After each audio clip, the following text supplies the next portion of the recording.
آپ جب قرآن کو اس طرح سے اسٹڈی کریں گی یا آپ اس کو سمجھ کے پڑھیں گی تو آپ کو بہت سارے اس میں ڈائمینشن مل جائیں گے، اس میں بہت سارے ایسے پوائنٹس مل جائیں گے جو آپ کو اس کو پچھلی سورت کے ساتھ کنیکٹ کر رہے ہوں گے. تو اس میں احساس ہے کہ ربوبیت کے نتیجے میں مینس جب ہم کسی کو رب مانتے ہیں، کسی کو کیا رب ماننا ہے، رب تو ہمارا ایک ہی ہے، تو ہمیں کیا ہوتا ہے کہ حمد اور شکر کا رویہ جو ہے وہ ہم میں ڈیویلپ ہوتا ہے کہ وہ ہمارا رب ہے. اور رب کے لفظ کو اگر پڑھتے ہیں نا تو رب کے لفظ میں بہت ساری اور جو ہیں وہ کوالٹیز آتی ہیں اور بہت سارے ایٹریبیوٹس آتے ہیں. وہ جو آپ کو نرش کرتا ہے، وہ جو آپ کی تربیت کرتا ہے، وہ جو آپ کو سسٹین کرتا ہے، وہ جو آپ کا پرووائڈر ہے. تو یہ سب کا ہے پچھلی صورت سے رب کے ساتھ جو ہے وہاں پہ بھی توحید ربوبیت ہے اور یہاں پہ بھی توحید ربوبیت سے ہی اس کا آغاز کیا جا رہا ہے. سورت کا آغاز اور اختتام یہ بہت ہی خوبصورت سنکرونائزیشن ہوتا ہے. اسی سے پھر ہم اس کا مرکزی مضمون بھی سمجھتے ہیں.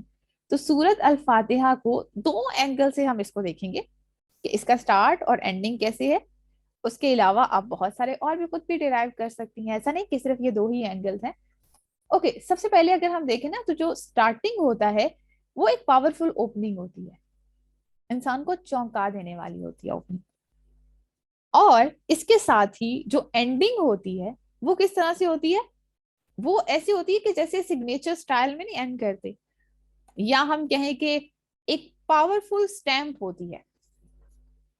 آپ میں سے جو کانٹینٹ رائٹر ہیں یا جو لکھنے کا شوق کرتے ہیں، ایسے لکھتے ہیں، ان کو اس چیز کا پتا ہے کہ وہ کس طرح سے جو ہے وہ سٹارٹنگ کرتے ہیں اور کس طرح سے اینڈنگ کرتے ہیں.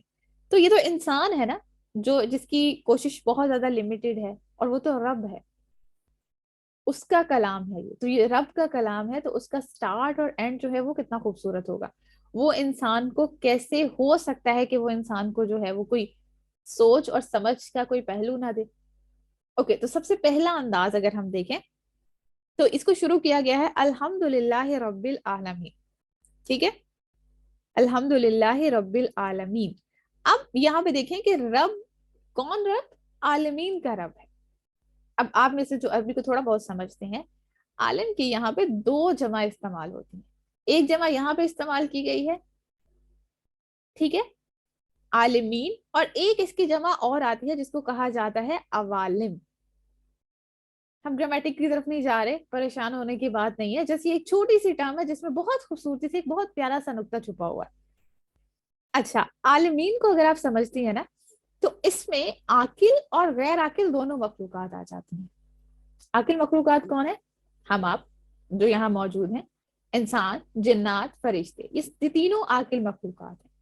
اور اس کے ساتھ غیر عاقل کون سی ہیں، باقی سب جتنے بھی ادر دین دیز، ان تین کے علاوہ باقی جتنی مخلوقات ہیں ان میں عقل نہیں ہے، ان میں شعور نہیں ہے. عقل اور شعور ان میں نہیں ہے. وہ کس میں رکھا گیا ہے، انسان، جنات اور فرشتوں میں رکھا گیا ہے، باقی سب میں نہیں ہے.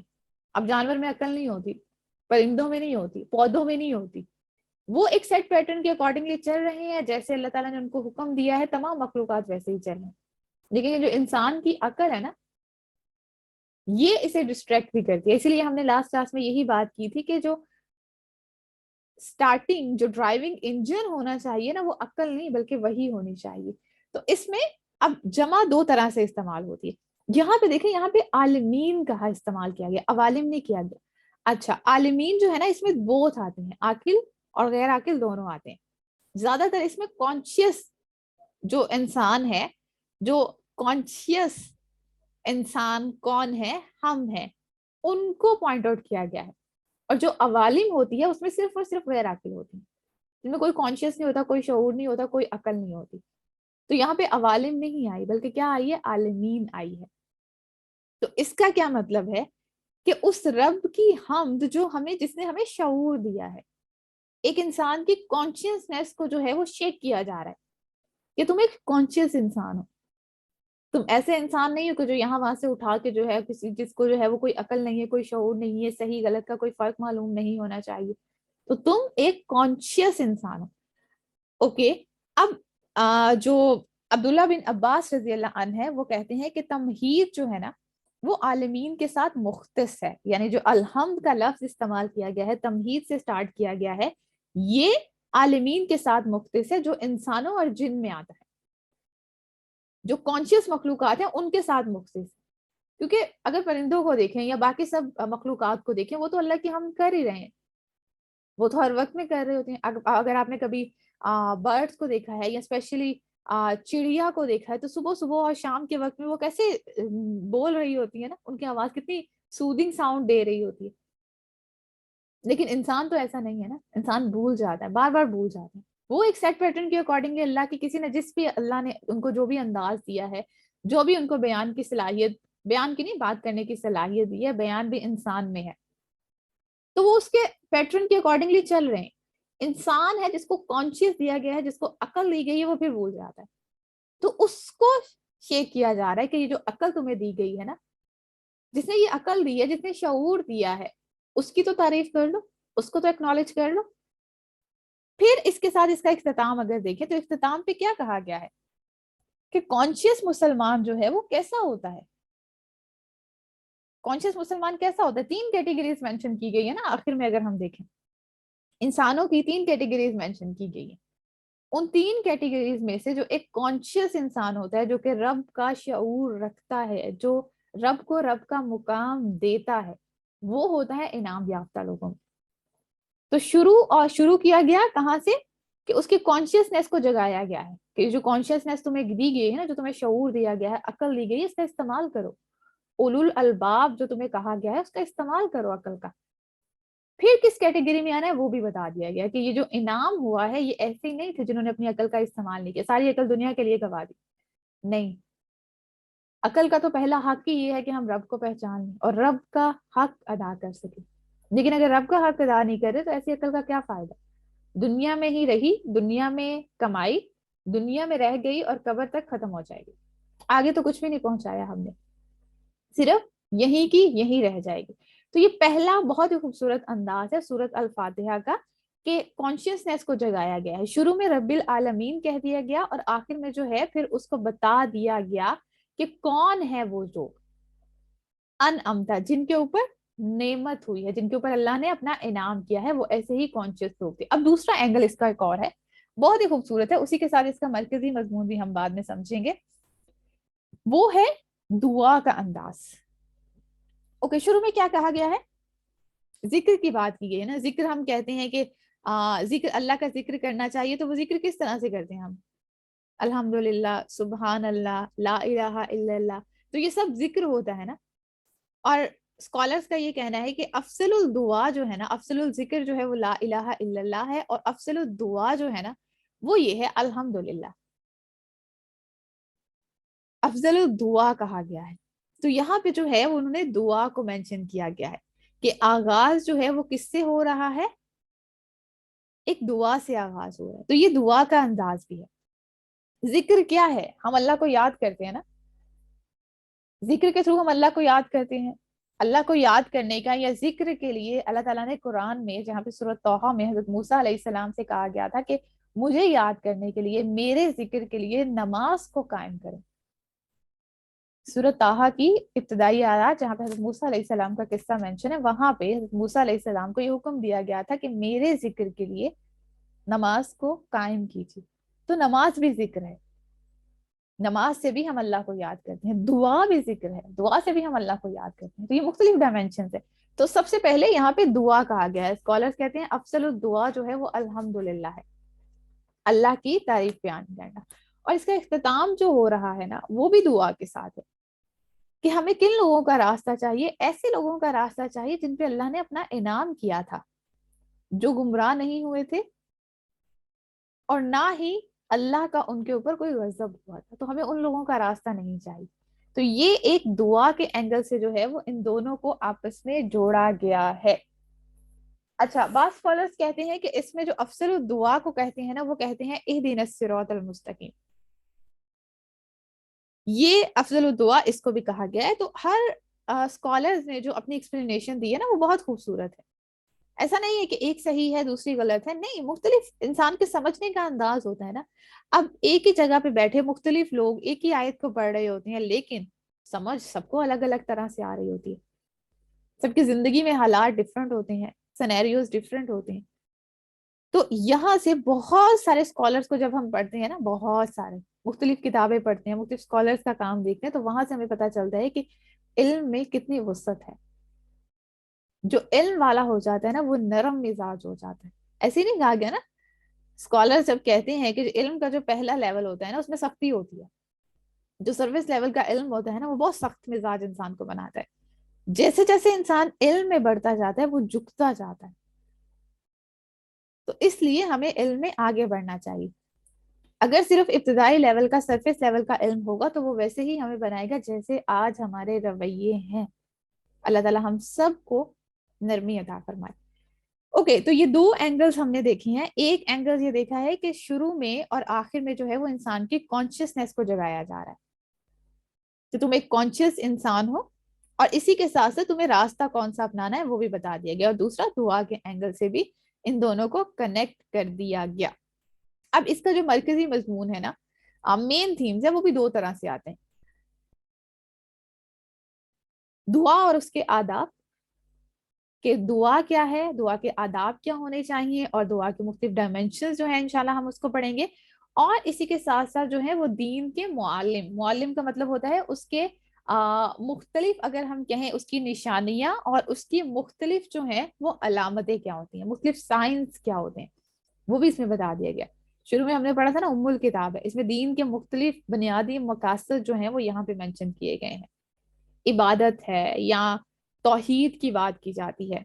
جو سب سے بیسک چیز کیا ہوتی ہے انسان کی، توحید خالص ہونی چاہیے، اس کا عقیدہ درست ہونا چاہیے.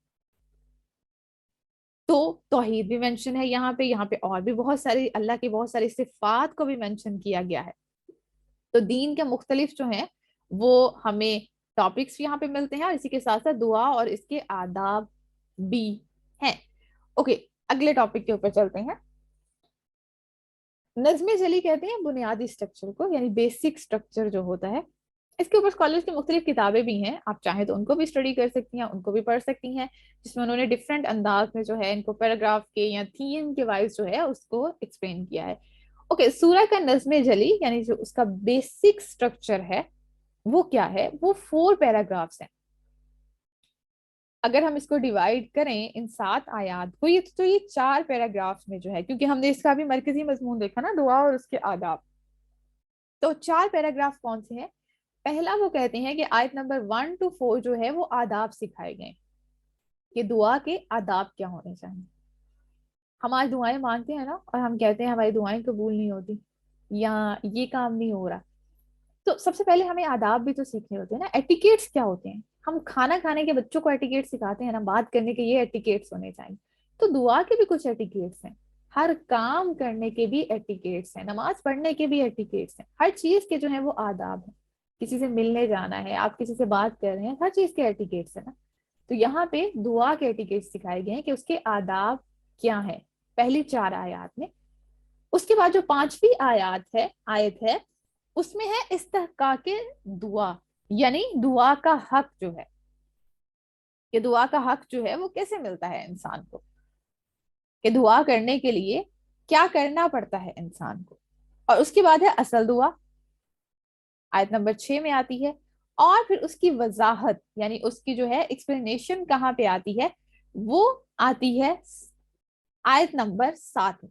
تو ان چاروں پیراگرافس کو پہلے تھوڑا تھوڑا سا سمجھ لیتے ہیں، پھر انشاءاللہ ون بائی ون ان آیات کو اگر آج ہمارے پاس ٹائم ہوا تو ہم کریں گے، ادروائز ہم نیکسٹ کلاس میں کریں گے، اور لاسٹ کلاس ہماری آخری کلاس ہے.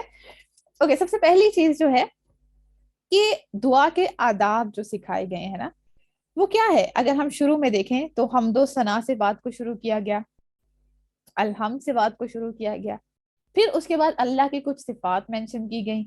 تو دعا کا بھی یہی انداز ہوتا ہے، سب سے پہلے اللہ کا ذکر کرنا ہوتا ہے، پھر اس کے بعد اللہ کے ناموں کے ساتھ جو ہے اسماء الحسنہ جو ہمارے پاس اللہ کے بہت ہی خوبصورت صفاتی نام موجود ہیں قرآن میں، اس کو دعاؤں میں شامل کرنا ہوتا ہے.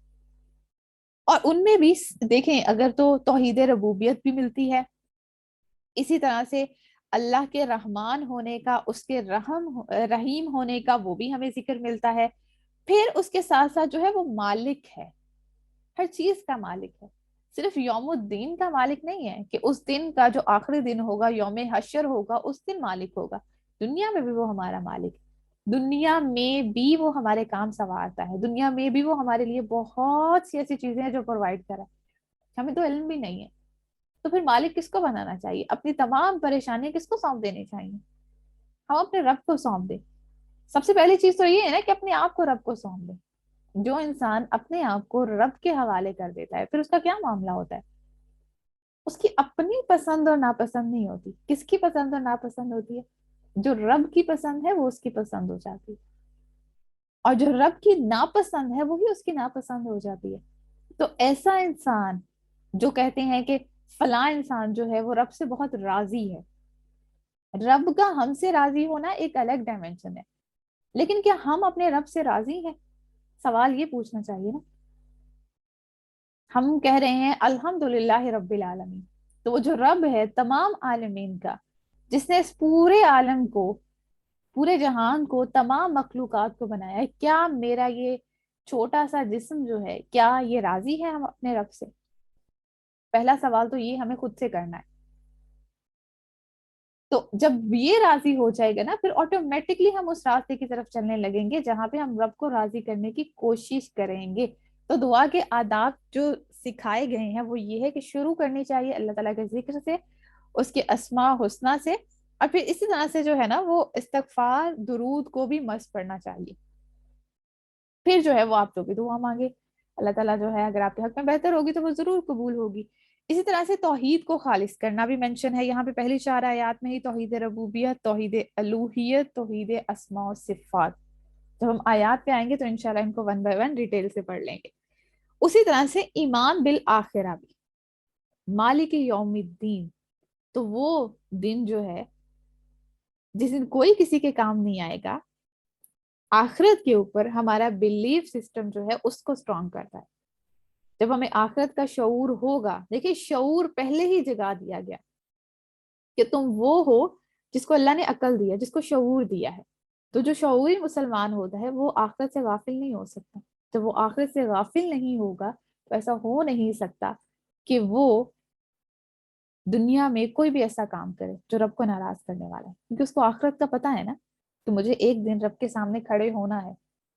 ہم لوگوں کے سامنے 100 جھوٹ بنا سکتے ہیں، ہم لوگوں کے سامنے 100 بہانے بنا سکتے ہیں، ہم لوگوں کے سامنے 100 طرح سے خود کو پریٹینڈ کر سکتے ہیں. رب کے سامنے کیسے پریٹینڈ کریں گے؟ اس دن کھڑے تو ہونا ہے نا. اس چیز کا تو یقین ہے کہ کھڑے تو ایک دن ہونا ہی ہے رب کے سامنے. کیسے کھڑے ہوں گے؟ اللہ نے کوئی بھی سوال پوچھ لیا، حساب دینے کے قابل تو ہم یہاں پہ بھی نہیں ہوتے، دنیا میں بھی. جتنی بھی رسپانسبلٹیز ہوتی ہیں نا وہ آسان نہیں ہوتی، اور انسانوں کے اوپر تو بہت بڑی رسپانسبلٹی ہے. اس دن جب اللہ نے حساب لینا ہے تو وہ جیسے پوری ایک کیمرہ کے سامنے پوری ریکارڈنگ ہے نا، ایسے ہی تمام اعمال بھی موجود ہے. تو آخرت کو بھی تازہ کر دیا گیا کہ وہ کون ہے. پھر اس کے بعد جو ہے وہ دعا کا حق کیا ہے. یہاں پہ اطاعت اور عبادت کو مینشن کیا گیا ہے، ایاک نعبد و ایاک نستعین، کہ عبادت بھی اسی کی اور اسی کے ساتھ ساتھ اطاعت بھی اسی کی. تو جب ہم عبادت کرتے ہیں، اطاعت اسی کی کرتے ہیں، عبادت اسی کی کرتے ہیں، تو دعا مانگنے کا حق بھی تو صرف اسی سے ہے نا. دعا کسی اور سے کیسے مانگ سکتے ہیں؟ فلاں شخص کوئی کچھ کر دے گا، کوئی انسان کچھ نہیں کر سکتا. یہ سبب، یہ جتنے بھی اسباب ہیں یہ سب اسی نے بنائے ہوئے ہیں. یہ دنیا بنائی ہوئی ہے، یہ جتنی کائنات ہے، یونیورس ہے، یہ سب اس کی بنی ہوئی ہے. تو جب تک اس کی پرمیشن نہیں ہوگی کوئی کچھ نہیں کر سکے گا. کوئی چیز، کوئی انسان، کوئی کسی بھی مقام پہ ہے، کسی کے پاس کتنے بھی پاورفل ہے، رب سے زیادہ پاورفل کوئی نہیں ہے. تو دعا کا حق مل جاتا ہے جب ہم انسان اطاعت کرتا ہے تو اس کے نتیجے میں ملتا ہے. عبادت اور اطاعت کیوں کرتے ہیں؟ کیونکہ ہمیں پتا ہے کہ وہ ہمارا رب طاقتور ہے، سب سے زیادہ پاورفل وہی ہے، اس سے زیادہ پاورفل کوئی نہیں، اس سے زیادہ پاورفل کوئی بھی نہیں ہے. اور ہمیں یہ پتا چل جاتا ہے کہ ہم تو اس کے غلام ہیں، ملازم ہیں، یہاں پہ اس کے بندے ہیں، اس کے عبد بن کے رہنا ہے. عابد اور عبد میں فرق ہوتا ہے. عابد تو ہر کوئی ہو سکتا ہے نا، عبادت کرنے والا، لیکن عبد ہر کوئی نہیں ہوتا. عبد وہی ہوتا ہے جس کے معاملات میں، ہر چیز میں جو ہے وہ رب ریفلیکٹ کر رہا ہوتا ہے. کانشیس مسلمان ہے ہی وہ نا، ادروائز تو کانشیسنیس ہے ہی نہیں. جو سب کر رہے ہیں وہ ہم بھی کر رہے ہیں، تو پھر کانشیس کہاں سے آئی؟ ایک ریٹ ریس کا حصہ بنے ہوئے ہیں، ایک ٹریک میں سارے گھوم رہے ہیں، ہم بھی گول گول اس دائرے میں گھومے جا رہے ہیں، تو پھر کہاں عقل کہاں ہے؟ عقل کا تو استعمال نہیں کیا، شعور کا تو استعمال نہیں کیا، تو وہ معبود ہے اور ہم اس کے بندے ہیں. یہ دعا کا حق جو ہے وہ یہاں سے ملتا ہے. پھر اس کے بعد اصل دعا ہے اہدنا الصراط المستقیم، کہ جو دنیا کی خواہشات کے دائروں میں ہم بٹک رہے ہیں نا، فلاں خواہش پوری ہو جائے، فلاں چیز مل جائے، فلاں ہو جائے، یہ ہو جائے، وہ ہو جائے. خواہشات تو انسان کی کبھی ختم نہیں ہوتی. ابن آدم کا جو لالچ ہے نا، وہ حدیث میں آتا ہے کہ یہ کوئی چیز نہیں بڑھ سکتی سوائے مٹی کے. وہ کون سی مٹی ہے؟ جہاں پہ ایک دن سب نے جانا ہے. تو اصل دعا یہاں پہ ہے کہ ہمیں کیا چیز چاہیے؟ ایک سیدھا راستہ.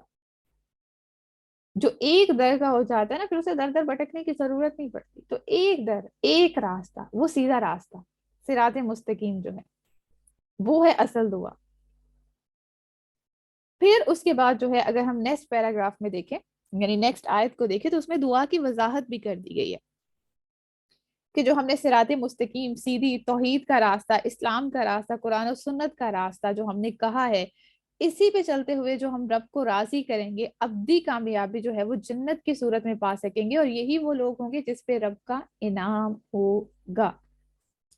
ورنہ مال و دولت، رتبہ، مقام، پاور، یہ بہت سے لوگوں کے پاس تھی. نمرود مثال ملتی ہے، فرعون مثال ملتی ہے، قارون، کیا ان کے پاس کچھ کم تھا؟ دنیاوی لحاظ سے تو بہت مالدار تھے، لیکن اصل میں فقیر تھے. اور ہمیں نہیں پتا ہوتا کوئی انسان فقیر ہو اور رب کے دربار میں وہ بہت مالدار ہو، بادشاہ کی طرح ہو رب کے لیے. تو یہ ہے اصل کامیابی بھی یہی ہے. تو دعا کا مقصد بھی یہی ہے کہ وہ لوگ جن پہ رب کا انعام ہوا تھا، وہ لوگ جو رب کے پسندیدہ تھے، وہ لوگ جن کو رب نے قبول کر لیا تھا، وہ لوگ جن سے رب راضی ہو گیا تھا، ہمیں بھی بس اس لسٹ میں شامل ہونا ہے. تو کانشیس مسلمان جو عقل رکھتا ہے، وہ ان تین گروہوں میں سے فیصلہ کر لیتا ہے کہ مجھے کس راستے پہ چلنا ہے، مجھے کس راستے میں شامل ہونا ہے. اسی راستے کی وضاحت کی گئی ہے کہ تین راستے ہیں. تم نے دعا تو مانگ لی ہے نا اصل راستے کی، تو اصل راستہ تو یہ ہے. آسان نہیں ہے، آسان نہیں ہے. جنت کا راستہ آسان نہیں ہے، لیکن اگر رب ہمارے لیے کوئی چیز آسان کر دے تو وہ مشکل ہو سکتی ہے؟ نہیں ہو سکتی مشکل. بس ایک چیز اپنانی ہے، وہ ہے رب کے ساتھ اپنا تعلق سٹرونگ کرنا ہے. تو یہ آج کی کلاس میں ہم نے پڑھا ہے سورت کا نظم چلی، یعنی 4 پیراگرافس ہیں. ان 4 پیراگرافس کے اوپر جو ہے وہ 1 بائی 1 ہر آیت کے اندر مختلف تھیمز ہمیں ملتے ہیں بہت ہی خوبصورتی کے ساتھ. یہ 7 آیات جو ہے نا، اس میں 7 الگ ہی دنیایں ہیں. وہ انشاءاللہ ہم نیکسٹ کلاس سے سٹارٹ کریں گے. آج کی کلاس کے لیے آئی تھنک ہم اتنا ہی مکمل کر دیتے ہیں. پھر نیکسٹ آیات جو ہیں وہ انشاءاللہ نیکسٹ کلاسز میں. آخری کلاس ہے ہماری انشاءاللہ، تو وہ شاید تھوڑی لیندی ہو جائے، بٹ آج کی کلاس میں انشاءاللہ بہت کچھ جو ہے وہ آپ کو سیکھنے کے لیے مل گیا ہوگا. اللہ تعالیٰ سے دعا ہے کہ اللہ تعالیٰ جو ہے وہ اس سب پہ ہمیں عمل کرنے والا بنائے، اور جو علم ہمیں حاصل کر رہے ہیں نا وہ ہمارے لیے نفع مند ہو. ایسا نہ ہو کہ وہ بس یہیں پہ رہ جائے، وہ ہمارے لیے دنیا میں بھی کسی نہ کسی اینگل سے فائدہ مند ہو، اخلاق معاملات کی بہتری کے لیے ہو، اور آخرت میں بھی ہمارے لیے فائدہ مند ہو.